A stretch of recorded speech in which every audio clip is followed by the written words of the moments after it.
نو امام بخاری پلار مړ شو دی وړوکی یتیم او د مور په غېږ کې بیمار شو یتیم دی تر دې پورې چې دی ړونم شو نظر یې کار پرېښود نو دا مور ډېره بزرګه ښځه وه وایي کانت امه تبکي علیه مور به پې ژړل په مخه چې یو زوی و یتیم و هغه مړون شو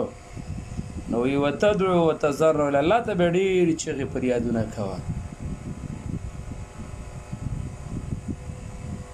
نو یو ځلې مورې خوب ولیده فرأت فی المنام ابراهیم خلیل الله خوب کې ابراهیم علیه السلام ولیده وی یا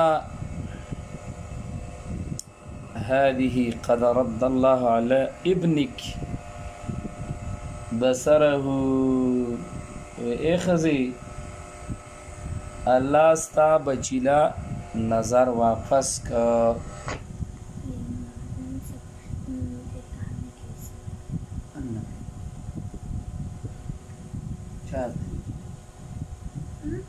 چار دو چنی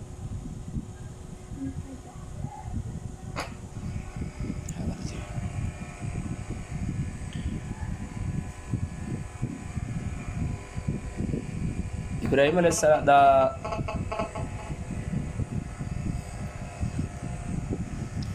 ابراهيم عليه السلام چې خوب کې ورید سار لا چې پاسې دا نو ډېره خوشاله وه ځکه هغه ورته ویلي چې لکثرت دعائک ولکثرت بکای الله د دې وجې ستا د زوی سترګې روغې تا پسې ډېر ژړله امام بخاری کله رایخ که نو فرأته بصیرا سترګې روغې وي لیدلې کولی شو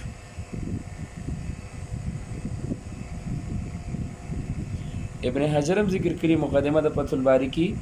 امام ذهبي هم ذکر کړي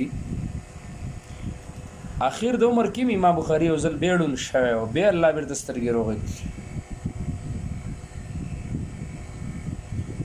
دا ډېر کوټه ماشوم و نو د مور خو نیکه ښځه وه بل د پلار وصیت و امام بخاري څه مدرسې ته داخل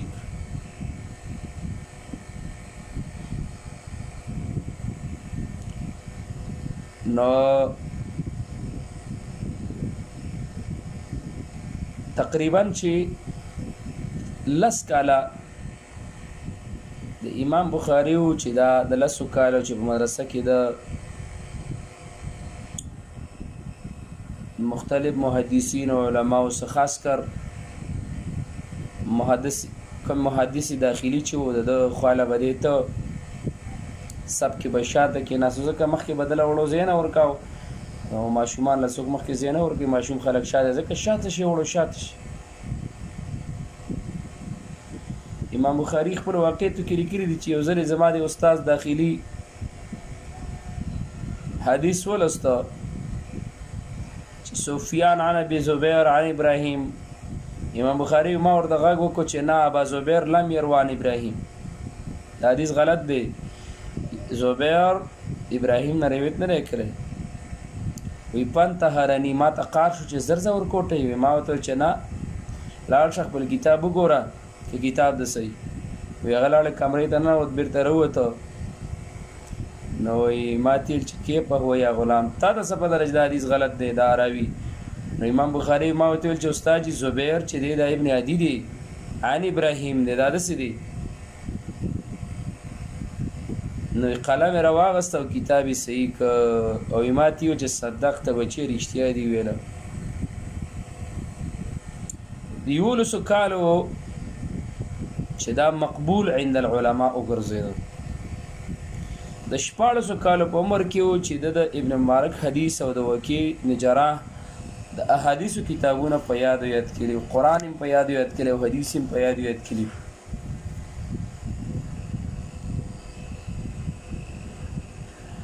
امام بخاری با اکثر وي د بصری مشایخ خالته نو په کلاس کې بچی ناسو حشید بن اسماعیل وي نو د بلیکل نه کوله او نور شاګردانو بلیکل کول 14 ورځې وشولې نو استاد یې ویل چې ما ته حدیث ووایي کوم چې تاسو لیکلي امام بخاری تقریبا 15,000 حدیث هغه په یاد ویل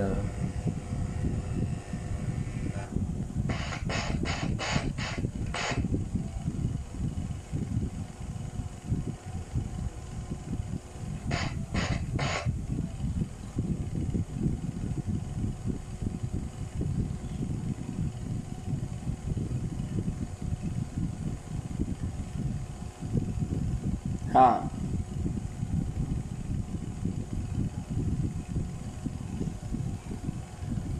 د 14 کالو په عمر کې د مور سره حج لته و یو ورور هغه نوم احمد د محمد نوم او د احمد نوم اذن لګ مشورو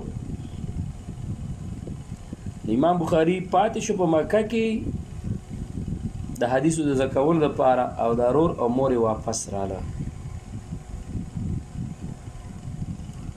بین امام بخاری مدینه ته لاړه تقریبا د 13 کالو په عمر کې مدینه کې قضايا الصحابه یو کتاب دی غولی کو تاریخی کبیری ولی کو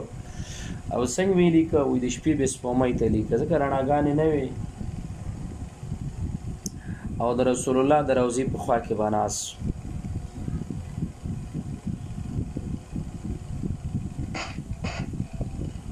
امام بخاری د 10 کالونو د علم سفر شروع کړو د 14 کالو په عمر کې و چې د تصنیف شروع کړ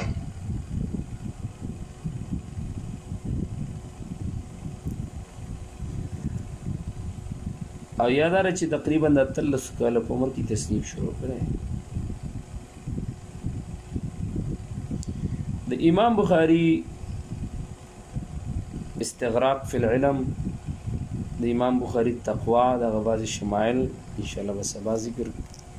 مولوی سی سپیکر لګوران د زبغه نن کسی موافق اعظم جن جلوه شروع